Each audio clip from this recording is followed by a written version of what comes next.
감사원이 서해 공무원 피격 사건과 관련해 문재인 전 대통령에게 서면 조사를 통보한 것을 두고 여야 간 대치 국면이 가팔라지고 있습니다. 뉴스 1번지 1번지 현장, 오늘은 국민의힘 이용호 의원과 함께 자세한 이야기 나눠보겠습니다. 어서 오십시오. 네, 안녕하세요. 네, 방금 말씀드린 대로 감사원의 서면 조사 통보에 문재인 전 대통령이 대단히 무례한 짓이다, 이렇게 불쾌감을 표시하면서 거부 의사를 밝혔습니다. 민주당은 정치 탄압이라고 규정하면서 대통령실이 배후에 있는 것 아니냐, 이런 의혹을 제기하고 있고, 국민의힘은 조사에 응하는 것이 당연하다, 이런 입장인데 의원님 생각은 어떠신지 궁금합니다. 저는 이 문제를 굳이 그렇게 정치적으로 대응할 필요가 있었나. 사실은 좀 조용한 대응이 전략적으로 좋지 않았을까라는 생각을 해요. 네. 문재인 대통령도 대통령 되시기 직전에 그런 말씀하셨어요. 모든 국민은 법 앞에 평등하다라고 했거든요. 그리고 대통령도 이제 퇴임 이후가 되면 혹시 조사할 거 있으면 조사해야 된다라는 말씀도 하셨고, 그런데 더구나 이게 이제 그 반응이 무례하다 이렇게 하는 것이 마치 듣기에 따라서는 무엄하다 이렇게 들리는 것 같단 말이에요. 그러니까 국민들이 볼 때는 사실 이해가 잘 안 돼요.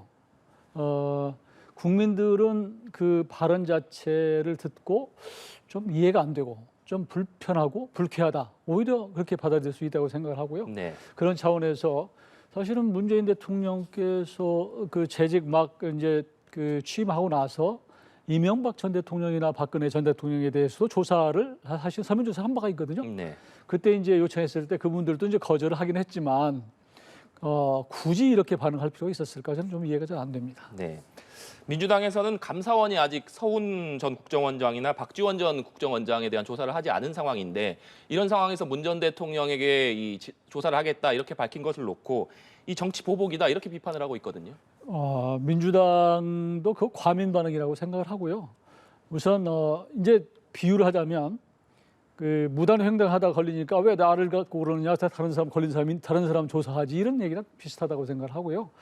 이 서해 공무원의 피살 사건은 국민적으로 굉장히 의혹이 많은, 사실은 이 국가는 제일 첫 번째가 국민의 생명과 안전을 보호하는 일이 첫 번째거든요. 네.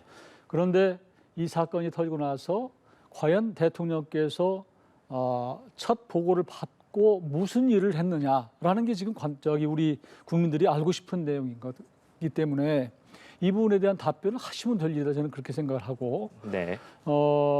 사실 세월호 있었을 때 박근혜 대통령이 뭐 9시간 동안 뭐 했냐, 이거 비슷한 거예요. 이 부분을 나름대로 조치를 했으면 한 대로, 아니면 그 당시 상황을 그냥 담담하게 기술하면 될 일이지, 이걸 가지고 정치적으로 자꾸 무슨 정치적인 탄압이다, 보복이라고 얘기하는 것은 적절치 않다고 저는 생각을 합니다. 네. 그런데 민주당에서는 지금 윤석열 대통령의 이른바 비서고 논란과 관련해서 지지율이 계속 하락세를 보이기 있기 때문에 이 국면 전환을 위해서 이번 건을 꺼낸 것 아니냐, 이런 의혹도 제기하고 있거든요.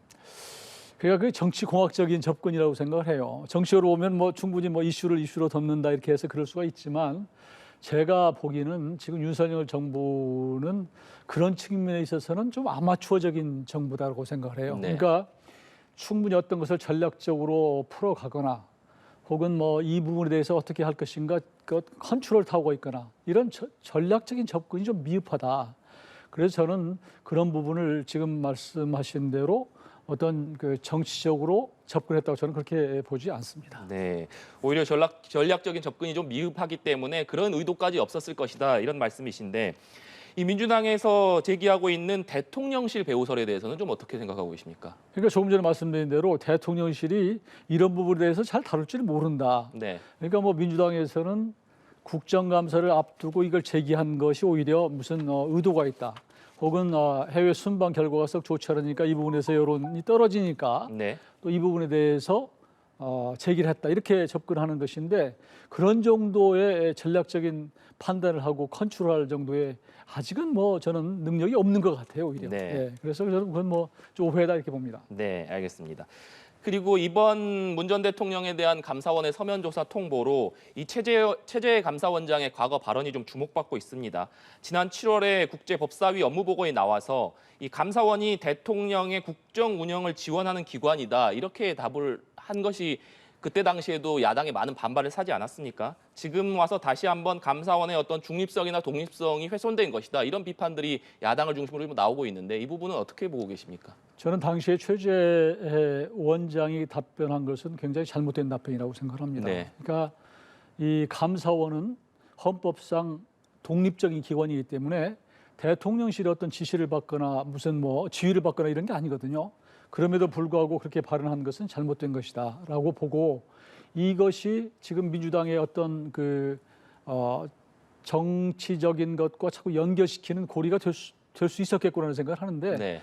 저는 당시에 최 원장의 발언이 잘못된 것이고 이런 부분에 대해서 최 원장도 사실은 스스로 이거 잘못됐다고 얘기를 하는 게 좋다고 생각하고요. 그러나 이번 일 자체가 어떤 정치적인 고려를 통해서 접근했다고 보지는 않습니다. 네, 알겠습니다.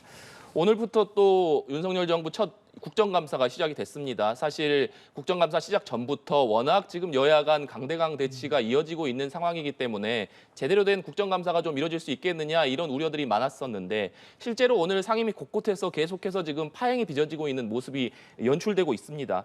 이 집권 여당의 의원으로서 이 윤석열 정부의 첫 국정감사 좀 어떻게 대응하실 계획이신가요? 원래 올해 국정감사는 지난해 걸 하는 거거든요. 네. 그러니까 문재인 정부의 국정 운영이 제대로 됐는지 하는 것을 살펴보는 거거든요. 그런데 지금 민주당의 접근은 이제 취임한 지 5개월밖에 안 된 정부의 포커스를 두고 있는 거예요. 그러니까 엄밀하게 따지면 원래 취지대로 안 가는 것이라고 보는 것이고 그러니까 지금 민주당이 여러 가지 지금 뭐 이재명 대표에 대한 사법적 리스크 또 지금 이렇게 새로운 정부에 대한 여러 가지 문제를 그러니까 좀 정략적으로 이번에 제기하는 것이라고 보고요. 다만 우리 이제 국민의힘에서는 원래 국감의 취지대로 지난 정부의 5년 동안에 제대로 국정 운영이 됐는지 하는 부분을 살펴보는 좀 차이가 있는데 최근의 이슈들을 너무 정치적으로 하다 보니까 좀 첨예하게 대립되는 것 같습니다. 네. 이 얘기도 좀 여쭤보겠습니다. 이 당정이 어제 고위당정 협의회에서 이 정부 조직 개편안을 곧 발표하겠다 이런 내용을 밝혔습니다. 사실 윤 대통령의 대선 공약이 뭐 여성가족부 폐지 등에서 여러 가지가 있었는데 사실 이 얘기가 수면 아래에 좀 있다가 어제 고위당정 협의회에서 좀 갑작스럽게 발표된 측면이 있습니다. 이걸 놓고도 여러 해석이 좀 나오고 있는 것 같은데 이 부분은 어떻게 보고 계십니까? 저는 정부조직법 개편은 정말 너무 늦었다고 생각해요. 네. 아마 새로운 정부가 출범하고 나서 이번처럼 정부조직법 개편을 하지 않은 일은 없었기 때문에 만시지탄이 있다고 생각이 되고 왜냐하면 새로운 정권이 탄생을 하면 그 대통령의 국정 철학과 무슨 국정 정책을 어떻게 하면 실행할 수 있는가 거기에 맞도록 사실 정부를 개편하는 거거든요. 네.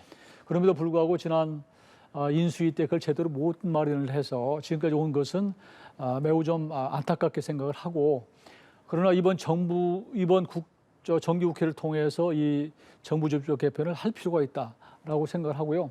그런데 이제 아쉬운 것은 자꾸 정부조직법 개편 얘기하다 보면 여가부 문제만 자꾸 제기가 되니까 이게 좀 바람직스럽지 못하다고 생각을 하고 여가부의 원래 있었던 본질적인 기능은 또 해야 되겠죠, 당연히. 그러나 발전적으로 어떤 승화를 시키고 또 발전적 해체라는 것은 해체를 통해서 새로운 정부의 국정 운영 철학에 맞게 개편하는 게 맞다고 보고요. 저는 지금 뭐 제기되고 있는 뭐 재외동포청, 우주항공청도 중요하지만 저는 지금 제일 중요한 게 국제적으로 경제 안보 문제가 제일 심각해요. 네.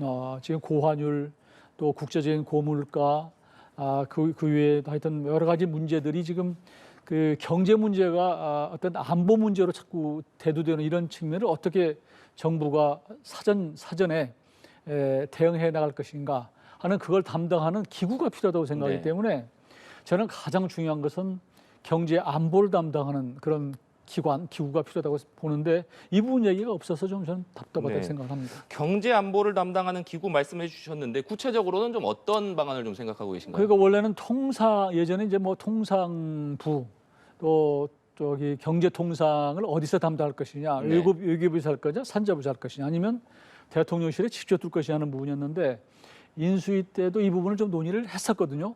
근데 지금 그 얘기 쏙 들어갔단 말이에요. 네. 근데 이거가 지금 최근에 알다시피 그 반도체 문제, 또 미국에서 배터리 뭐 보조금 문제, 네. 바이오 문제 이런 것들, 그 외에도 뭐 수많은 뭐 히토리 문제가 됐든 아니면 식량 안보 문제가 됐든 뭐 이런 여러 가지들이 다 이제 국제적으로는 안보 이슈면서 경제 이슈거든요. 이런 부분을 사전에 잘 모니터링하고 대응할 수 있는 그런 기구를 만드는 게 저는 가장 우선이라고 생각하는데 그런 얘기가 안 나와서 좀 매우 안타깝습니다. 네. 경제 안보를 담당할 부서의 신설의 필요성을 말씀해 주셨고 여가부 폐지에 좀 관심이 너무 집중되는 것에서는 부정적 말씀을 해주셨는데 그런데 아무래도 이제 여가부 폐지에 대해서 야당이 지금 가장 반대하고 있다 보니까 실제적으로 이 정부 조직 개편안이 통과가 되려면 야당의 협조가 필수적 아니겠습니까? 여가부 폐지를 놓고 민주당이 계속해서 반대 입장을 밝히고 있는 상황이기 때문에 이 부분이 좀 계획대로 진행될 수 있을까 이런 생각이 드는 것이 사실이거든요. 그 여가부를 이름을 그대로 둘 거냐 말 거냐의 문제가 아니고 본질적인 것은 지금까지 여가부가 해왔던 것이 제대로 기능을 했느냐라는 것이고 또 여가부가 생길 당시에 그 부처의 그 업무 또 취지 여기에 맞는 기능을 새로운 정부조직법에서 넣으면 되는 거예요. 그런데 그동안에 여가부가 제 기능을 못 해왔다는 것이 대체적인 평가이기 때문에 이 부분을 이름을 꼭 여가부를 두냐 마냐의 문제가 아니고 네. 이 기능을 좀 새로운 우리 흐름에 맞춰서 좀 다른 부에 하거나 아니면 뭐 축소하거나 이렇게 하면 된다고 생각을 하지. 네. 근데 야당이 그러면 우리는 여가부 아니면 도저히 못하겠다고 하는 것은 저는 야당도 굉장히 부담이 된다고 생각해요. 조금 전에 말씀드렸지만 지금의 우리 처해 있는 민생의 여러 가지 현안 이게 중요한데도 불구하고 그러면 우리가 여가부 때문에 국민의힘에서 지금 새로운 윤석열 정부가 정부 조직 개편을 하려고 그러는데 이 부분을 전체로 막겠다 원천적으로 이러면 저는 민주당도 굉장한 부담이 되리라고 생각하기 때문에 네. 적절한 정도의 지점에서 서로 윈윈할 수 있는 그런 뭐 정부 조직법이 나올 수 있다. 저는 그렇게 봅니다. 네. 지금 정치권에서 계속해서 여야 간 강대강 대치 국면과 관련된 소식들만 전해지고 있는데 그 와중에 지금 이 기사가 좀 눈길을 끌고 있습니다. 의원님을 포함해서 원내 5당 의원 20여 명이 정치개혁 법안을 공동 발의하기로 한 것으로 전해졌는데 이 중대선거구제 도입 그리고 비례대표제 확대 등이 좀 포함돼 있습니다. 사실 이러한 정치개혁이라고 할까요? 이런 안들은 과거에도 여러 차례 좀 논의가 있었는데 현재 최근에 와서 그러니까 이번에 다시 한번 제기하신 배경이 좀 궁금하고 말씀드린 대로 워낙 여야 간 대치가 지금 팽팽한 상황이다 보니까 이것이 좀 제대로 논의될 수 있을까 이런 좀 궁금증도 드는데 어떻게 보고 계십니까? 저는 이번 법안이 논의의 이제 시작이 될 수 있다고 생각하고요. 이 법안을 대표 발의한 이상민 의원께서 저한테 여러 번 전화를 하고 저한테 이제 이 얘기를 했는데 저도 같이 동의를 했어요. 지금 여야가 지역을 기반으로 한 독점적 양당 구조 이게 이제 한계에 왔다. 네. 지금 우리 국민들이 보기에 민생하고 관계없는 민주당은 민주당대로 이재명 리스크 그거 관리하느라고 정신이 없고 또 우리 여권은 여권대로 조금 국민의힘도 여러 가지 문제가 있으니 그러니까 정말로 이 당이 양당 구조로 가는 것은 더 이상 이제 우리 국민들을 살피기에는 좀 어렵다. 시효가 다했다. 네. 그래서 다당제로 좀 가야 되겠다는 생각을 하는 것이고요.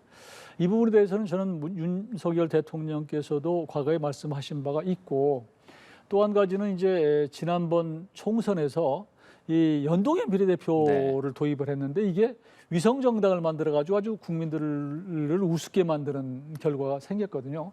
그 당시에 연동형 비례대표제가 생겼을 때는 소위 사표를 방지해서 득표율만큼 의석을 만들어 주자 이렇게 생각을 했는데 이게 제 기능을 못했다라는 것이고 그래서 양당 지역 베이스의 정당 구조, 독점적 구조 이것도 깨고 그 다음에 사표를 방지할 수 있는 게 뭐냐 이 부분에 대한 고민을 시작하자는 것이고요.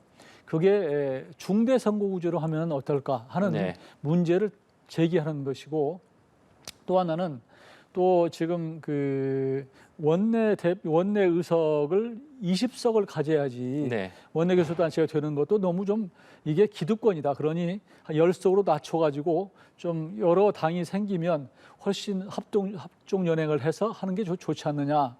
또 지금 대한민국의 이해 집단이나 이게 굉장히 다양하거든요. 그러니까 일부 의견을 반영할 수 있는 실제로 대통령 중심제지만 내각제적 요소를 갖고 그런 것을 좀 장점을 도입하기 위해서 좀 다당제를 도입해보자. 네. 그런 측면에서 지금 그것을 푸는 것이고 또 하나는 지금 당이 지금 만들려면 적어도 이제 그 광역단체가 5군데 이상을 그 지부를 두독돼 있어요. 시도 지부를.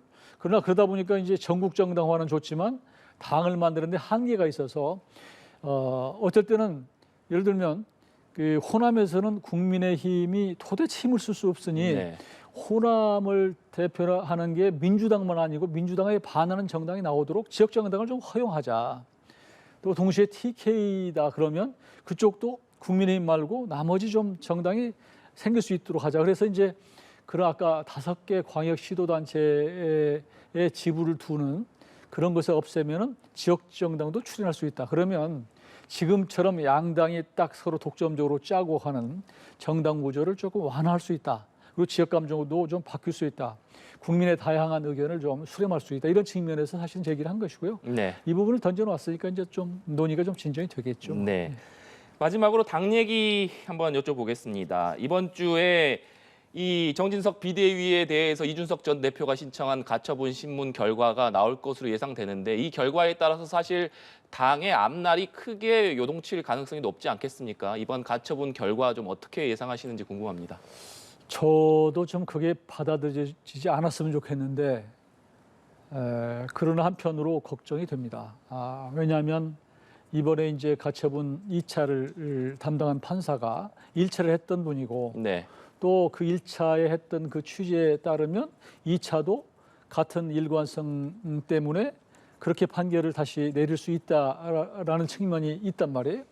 그러나 이제 우리 국민의힘으로 봐서는 1차에 그 가처분 신청 인용된 것의 취지를 생각해서 나름대로 이제 당원도 개정했기 때문에 이 부분을 판사가 잘 받아들여지면 또 하나는 이제 정치 정당이라고 하는 것은 나름대로 이제 법치보다는 좀 또 다른 측면이 있기 때문에 정당의 의사나 이런 것들을 좀 존중한다고 생각하면 판사가 이걸 인정해주지 않을까 이런 기대감이 있으면서도 한편으로는 이게 받아들여지면 어떻게 할까라는 좀 불안함이 있고요. 그렇게 되면은 또 국민의힘의 내부는 상당히 복잡해질 것 같고 새로운 국면으로 갈 수밖에 없다. 그렇게 생각을 합니다. 네, 알겠습니다. 여기까지 듣도록 하겠습니다. 지금까지 국민의힘 이용호 의원과 함께했습니다. 오늘 말씀 감사합니다. 네.